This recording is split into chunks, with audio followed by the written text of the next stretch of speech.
आज તમે કહો છો કે રાવણ લઈ જાતા ખેડૂત ભાઈઓ પાછા વળે? હા રાણી.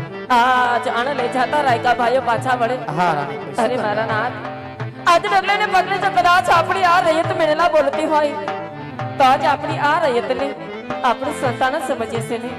તો મારા નાથ, આજ આપણી આ રૈયત એ વાતથી ક્યાં અજાણ છે કે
આજે જોગમાયાને પણ ઝાંખી પાડી એવી જગદંબા જેવી તણતણ દીકરીઓ રાજમાં રમતી હોય આજ એમ છતાં આપણે વાંઝે શા માટે કહેવાય મારા નાથ?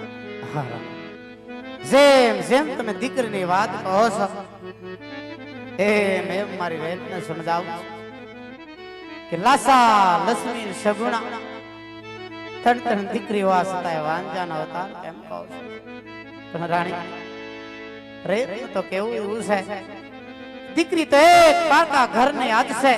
અમારા નાથ દીકરીના લગ્ન કરી તેના સાસરે ચાલી જાય માટે આજ આપણે એક આદો ઘોરો હોય તો આપણા ગયા પછી પોકરગઢના રાજ ના રખોડા હકાવાની પ્રયત્ન સમય આપણે ગયા પછી પોકરગઢને તાળા લાગી જાય રાણી માટે આજ દીકરી એકના રાજ રજવાડા રહ્યા નથી રહેવા નથી રાણી. જાવા વાંજાના મેણા ટણા મારથી સહન નથી થતા માટે આજ પુત્ર પ્રાપ્તિ માટે ભગવાન પાસે વન જવાની આજ તમારી પાસે રાજી ખુશીથી હસતા મુખે રાણી